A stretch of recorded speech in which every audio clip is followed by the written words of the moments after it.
One of the most common questions I'm asked is, where do I sleep? This week I'm going to cover about 10 of my favorite places that I'll usually look for when I'm traveling on the road. People writing in and asking me, where can we find places to sleep? What are the safest? Where can we stay for the night without being asked to leave? This week, I'm going to cover that. So sit back, relax, and we'll be right back. When I turned 50, I sold my business, I bought a van, and now I travel. I live day to day and mile to mile. I spend my time searching for the perfect picture, the perfect shot. I look forward to every day and discovering more fantastic journeys. So, if I were to hammer out some of the least likely places I like to stay, I would have to say that motels and apartment complexes. I've spent many a night in the parking lot of a motel. You typically want to choose a real busy motel, not a small mom and pop operation. Same thing with the apartment complexes. If I'm going to stay in an apartment complex for the night, I would typically pick one that has lots and lots and lots of apartments and lots and lots and lots of cars. I stay away from condos or townhouses.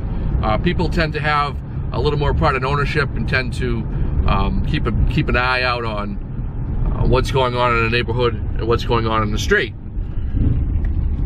Not recommended. Shopping malls. I look for shopping malls sometimes. I'll always look for open 24 hours a day grocery store. Those are my favorite. I can run in and grab some groceries, or I can grab some snacks, and usually there's a restroom there. If I wake up in the morning and want access to a restroom, I can get it. BLM land and forestry service land. Those are mostly out on the West Coast. Those are big tracts of land that are set aside. The attractive part of BLM land is that you can usually stay for more than one night, sometimes as much as a week or two. And if you're looking to set up camp in one area for a long period of time on the cheap, I recommend that. The downside is that oftentimes your amenities are like far away, and getting water and a shower could be challenging if you don't have onboard water. I am a little hesitant sometimes about sleeping BLM land, simply because you never really know what's going on out there in the desert. You really never really know what sort of drug trafficking or what kind of cartels are using those lands sometime for their meetings. And you know, I've heard stories of people having trouble out there when they're by themselves. But it's like anything else, you know. You be careful, you be cautious, and you can utilize those lands for a week or two at a time, and they're a great place to set up and camp long term. Boondocking. Feel a little more comfortable sometimes with a group and sharing big spaces on BLM land with groups. That's ideal. That really is, especially if you can go 2, 3, 4, 10 people, 50, 100 people. Have your meetups out on BLM land. Great place to do it. So just a few things to remember. At nighttime, I usually lock my doors. I usually leave my keys in my ignition. I usually put a black t-shirt over it so no one can see that the keys are in my ignition. One other thing I keep real handy at nighttime is this bear spray. Made for bears, works real well on people. Be careful though, you may need a permit to carry that in some states. Casinos can be a great place to crash for the night. You always see tons of nomadic travelers utilizing the parking lots here. Great spot to have some dinner, kill some time, and sleep safe. Here's a bit of a strange one. Car dealerships. Yes, I've slept in parking lots of car dealerships. I usually look for the service area and park next to the place where people would drop their cars off.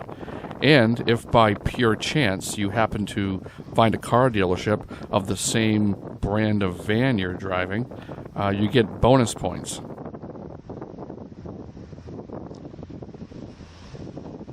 Alright, so here's a neat little trick I learned. I want some hot water, I want to wash up, so what I do is I line up some small individual water bottles on the dashboard and turn up the defrosters, and I mean, it doesn't take long, usually about 15-20 minutes, so you have to kind of plan ahead.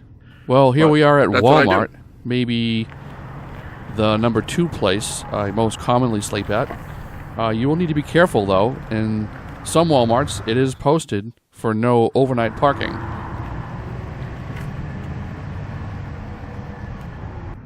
So we're at the Walmart, and I'm just going to say this.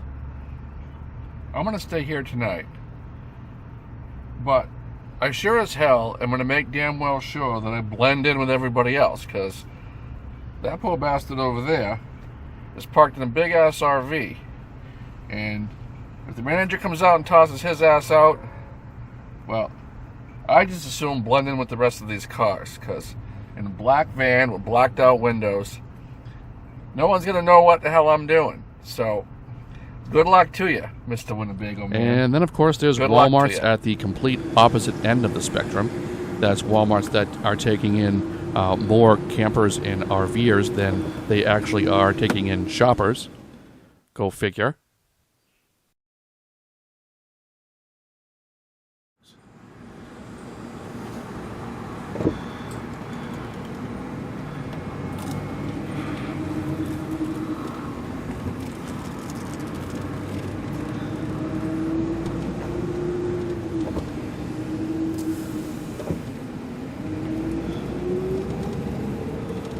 Walmart parking lot, St. Augustine. It's like driving through an RV park.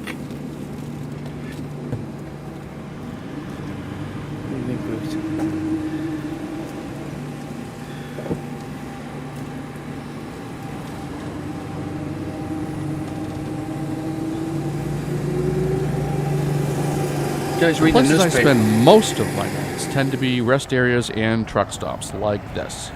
Here in Missouri, it was about 15 degrees when I woke up in the morning. Brr. And here's another in Texas I pulled into late at night. In my opinion, truck stops all seem to be fairly safe. Most of the people here, including truckers of course, all want the same thing. A good night's sleep, a safe place to get off the road. And, while you're here, most of them, you can grab a shower and some food and fuel up. And I've got to say, you know, some of these showers in these truck stops are actually cleaner than some of the showers in the hotels I've stayed in.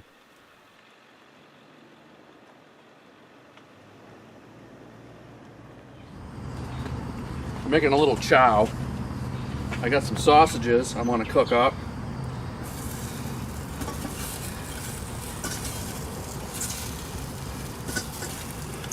A lot of the food that I cook when I'm stationed at home base so that it's not raw.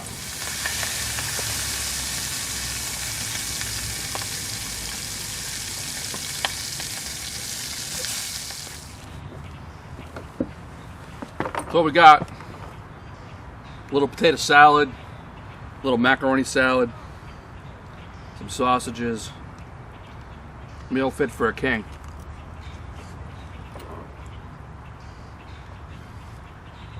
I'll finish up. I only gotta wash one pan. Work on my social media for a little bit. Say hi to the people at home. And get a good night's sleep.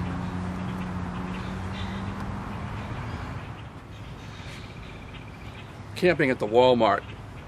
Some call it lot docking. Parking lot docking. I call it home for tonight. Guess that's it.